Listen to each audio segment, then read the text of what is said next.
दोस्तों नमस्कार, मैं उपेंद्र यादव। दोस्तों इस वीडियो में विशेषकर रीट 2020 को लेकर है। उससे पहले मैं कुछ सामान्य बातें आपसे सामने करना चाहता हूँ। दोस्तों 2 सितंबर को हमने प्रोटेस्ट किया, उसके बाद 7 सितंबर को किया और 7 को मेरी तबीयत खराब हो गई थी। जिस मकान में मैं रहता हूँ उसमें 3 लोग कोरोना पॉजिटिव आ गए थे और जिनसे मैं मिला वो भी कोरोना पॉजिटिव आए।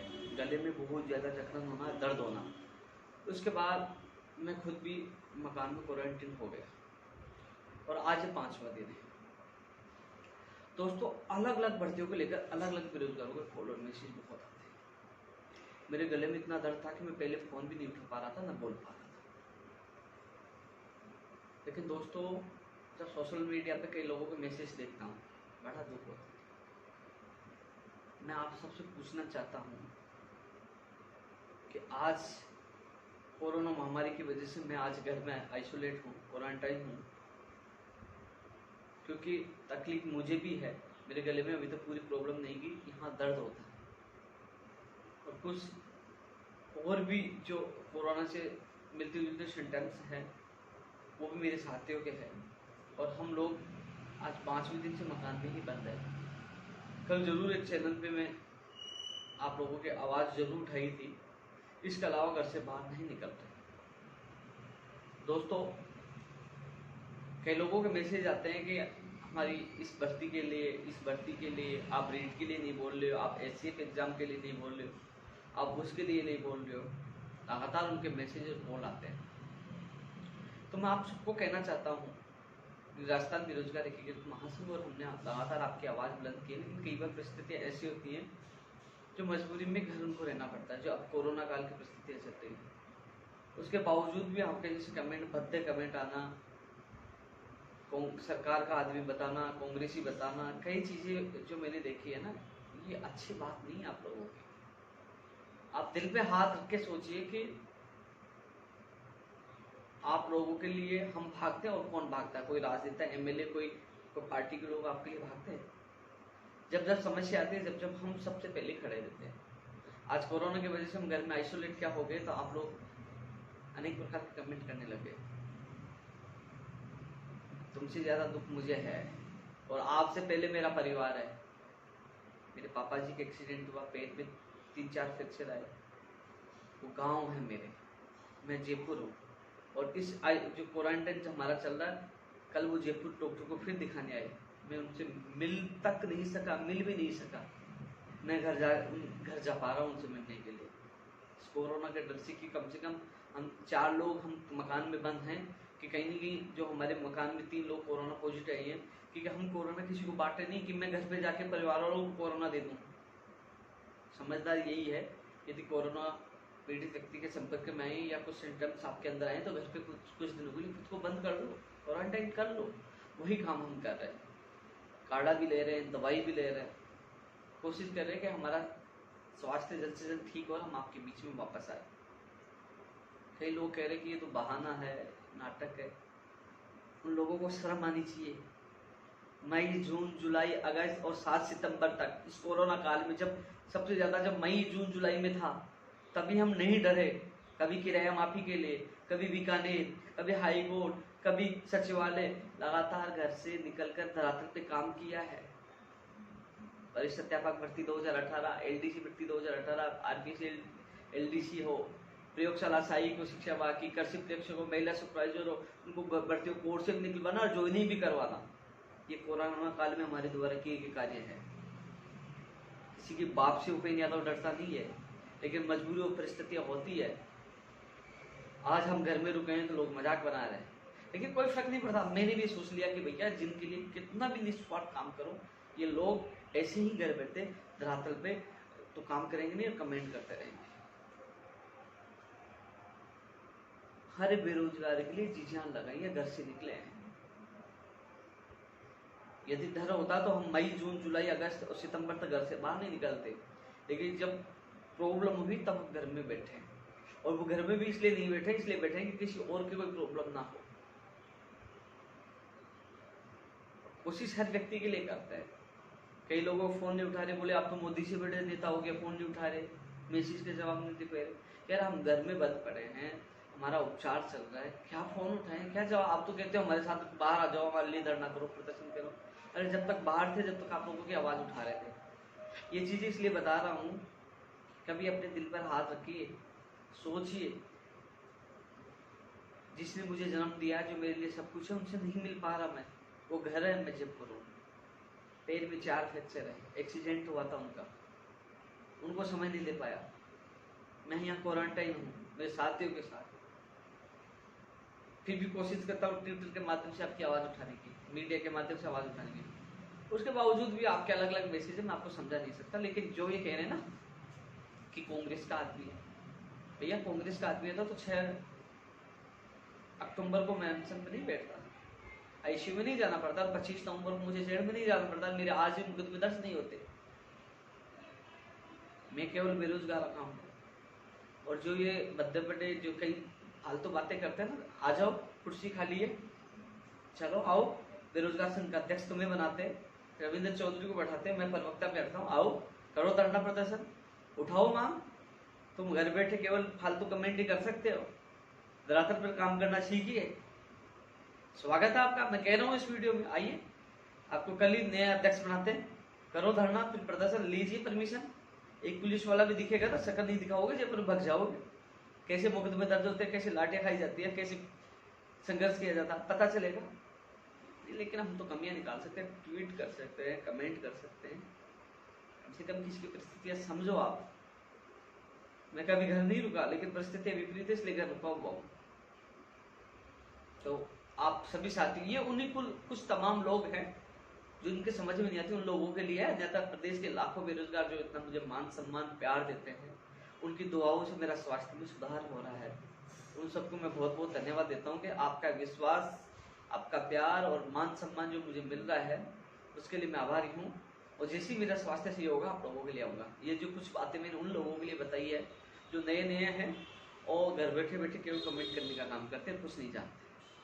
अब मैं बात कर लेता हूँ 2020 रीट को लेकर। दोस्तों 2 सितंबर को हमने घोषणा की, 20वें शिक्षा मंत्री जी का बयान आया, तो हमने कहा कि शिक्षा मंत्री जी का बयान आ चुका है, यदि धोखा हुआ तो हम आंदोलन करेंगे, अन्यथा नहीं करेंगे। तो कुछ लोगों ने कहा कि नहीं आंदोलन करना है।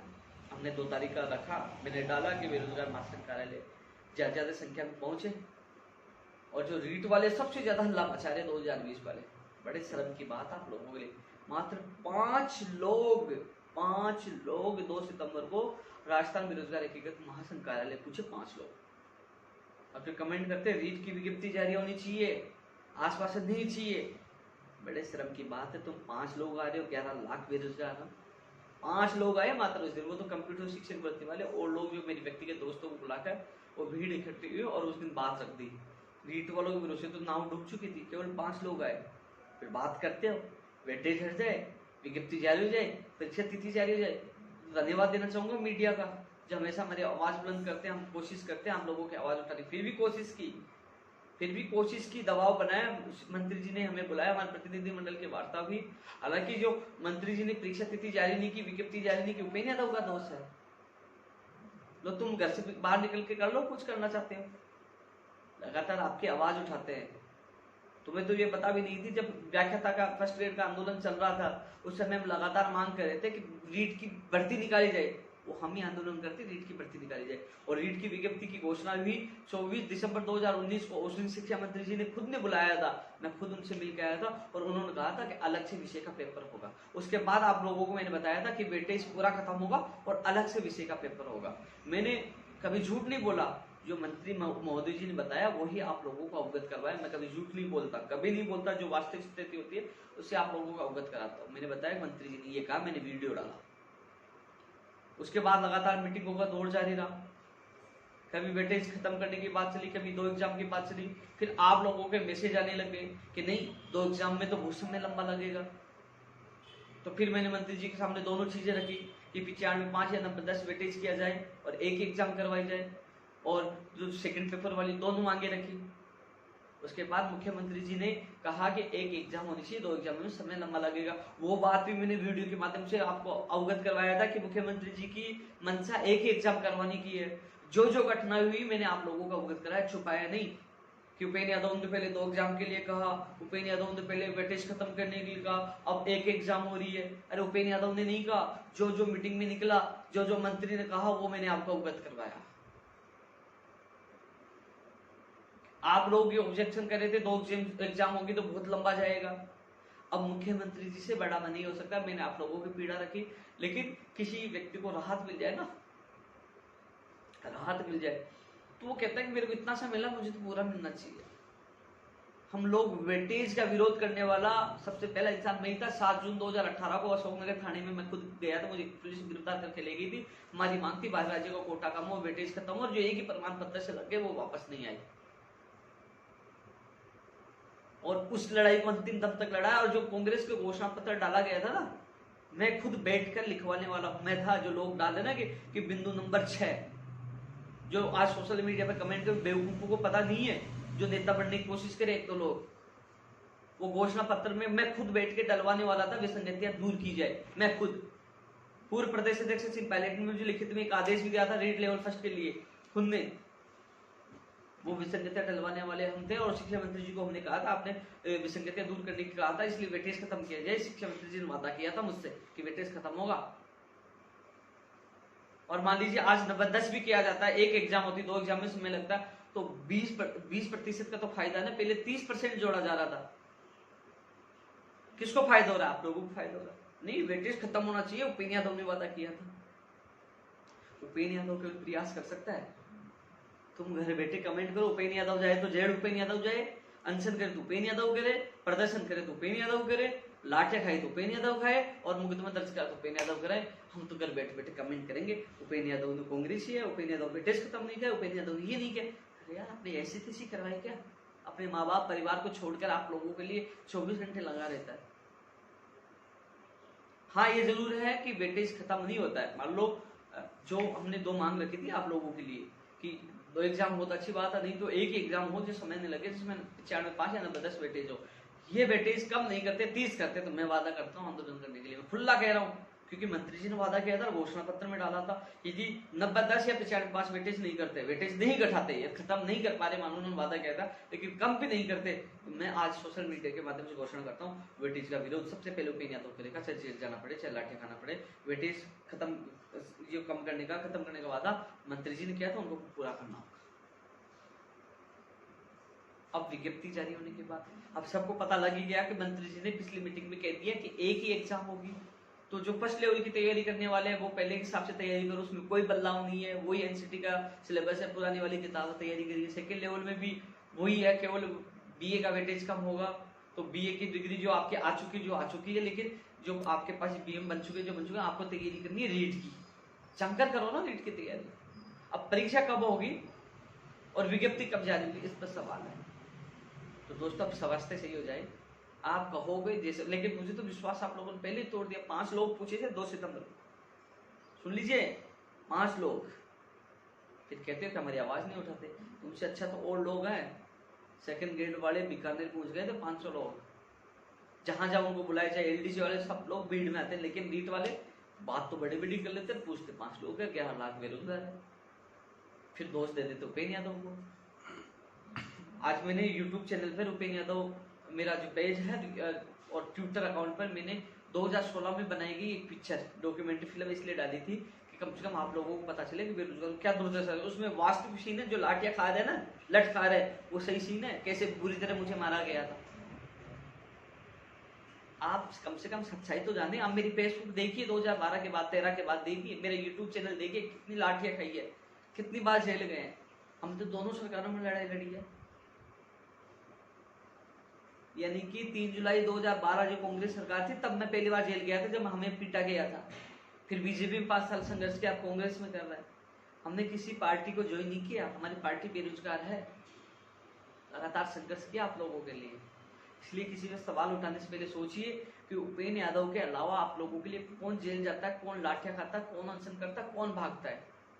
अरे कम से कम हाँ, मुझे मजबूत तो बनाइए, विश्वास तो दिलाइए।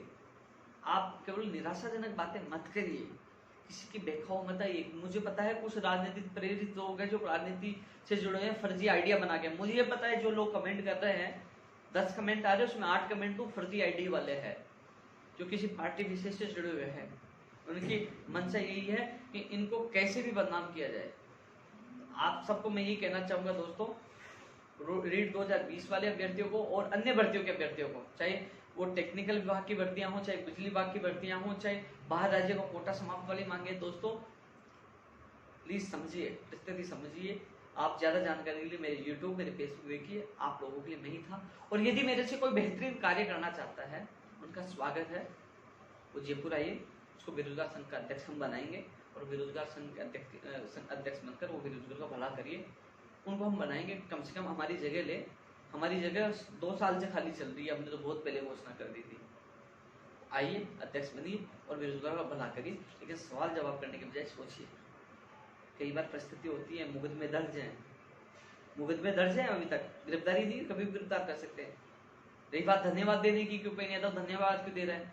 अरे भाई, जब संगठन चला रहे हैं ना, जैसे रीट वाला आपका मामला है, वेटेज वाला या विज्ञप्ति वाला, साहब हाथ जोड़ते हैं, प्लीज विज्ञप्ति जारी कर दो साहब, वेटेज जारी कर दो, लोग बेरोजगार हैं, चले गए, हमने निवेदन कर ले साहब, बहुत बड़ी मांग है, आपका बहुत बहुत धन्यवाद ज्ञापित करेंगे।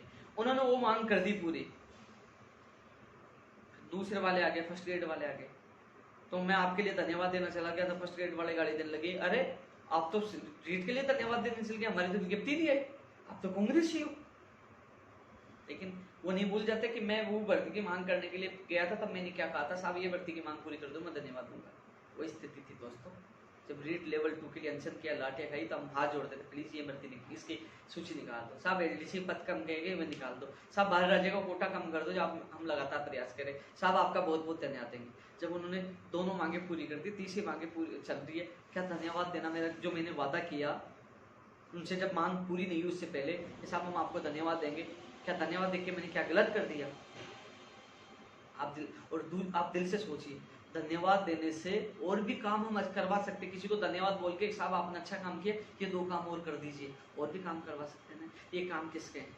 बेरोजगारों के हैं या उपेंद्र यादव के व्यक्तिगत काम है, या आप लोगों के काम है? धन्यवाद देके और भी काम आप लोगों के लिए करवाना चाहता हूँ, न कि उपेंद्र यादव के व्यक्तिगत काम। इसलिए मैंने उनको वादा किया, वो वादा मैंने पूरा किया, जो मैं जवान देता हूँ वो मैं पूरा, मेरा वादा पूरा करता हूँ। इसलिए परिस्थितियाँ समझिए, मेरा स्वास्थ्य भी अभी ठीक नहीं है, हम क्वारंटाइन हमारे साथियों के साथ, मेरे परिवार की जो घटना हुई, मैंने बताया मेरे पापा जी का एक्सीडेंट हुआ, उसके बावजूद मैं घर पर भी नहीं जा पा रहा, तो कोशिश कर रहा हूँ कि आपकी आवाज़ उठाऊँ। इसलिए आपसे मेरा निवेदन यही है कि आप लोग एकजुट रहें, मजबूत रहें। जल्दी ही हम रीट 2020 की विज्ञप्ति के लिए, परीक्षा के लिए भी एक बड़ा आंदोलन की तारीख फिक्स करेंगे। पहला स्वास्थ्य सहयोग, गले में मेरे अभी तक दिक्कत समाप्त नहीं हुई है, और कोशिश करूंगा कि मैं एक बार फिर मंत्री जी से निवेदन करेंगे, साहब बेरोजगार में आक्रोश है, यदि वो नहीं सुनते तो हमें नहीं पता कि लोग आपके खिलाफ आंदोलन करेंगे, क्योंकि अभी तक विज्ञप्ति जारी नहीं हुई है। 24 दिसंबर 2019 को घोषणा हुई थी, अभी तक विज्ञप्ति जारी नहीं हो पाई है, और लोगों में आक्रोश है। तो दोस्तों आंदोलन भी करेंगे, लेकिन एक बार स्वास्थ्य सही हो जाए। इसके अलावा आपने देखा होगा सेकंड रीट 2018 एलडीसी, ये काम हुए तो आप लोगों की, मेरे नहीं हुए, उनकी भी सूची जल्दी जारी होगी। उस संबंध में भी मैं स्वास्थ्य सही होते ही उनके लिए भी मैं भागदौड़ करूंगा कि उसकी सूची जल्द से जल्द जारी हो। माननीय मुख्यमंत्री जी ने जो निर्देश दिए, निर्देश की पालना हो और उनकी सूची जल्द से जल्द जारी हो। तो दोस्तों, इस वीडियो में जो मेरा आक्रोश था वो उन लोगों के लिए था जो लोग घर बैठे केवल कमेंट करते, ये किसी व्यक्ति की परिस्थितियां नहीं समझते, और मेरे से कोई बेहतरीन कार्य करना जानता हो वो आ सकता है, उसका स्वागत है, उसको हमारी कुर्सी मुबारक है, वो काम करे, हम उनका कंधे से कंधा मिलाकर पीछे से पूरा साथ देंगे, लेकिन वो घर से निकले और आवाज उठाए। लेकिन इस बार जो रीट 2020 के अभ्यर्थियों से निवेदन करना चाहूंगा कि इस बार जो हमने 2 तारीख चुनी, केवल 5 लोग आए, इस बार आपके कहने पर मैं एक बार फिर तारीख चुन दूं, फिर आप लोग नहीं आए, तो फिर क्या मतलब आंदोलन करने का और प्रदर्शन करने का? आप लोग आओगे तो ही हमारा आंदोलन सफल होगा, अन्यथा आप पता फिर घर बैठे हुए तारीख खेलते रहना और कुछ नहीं होगा। जय हिंद, जय भारत।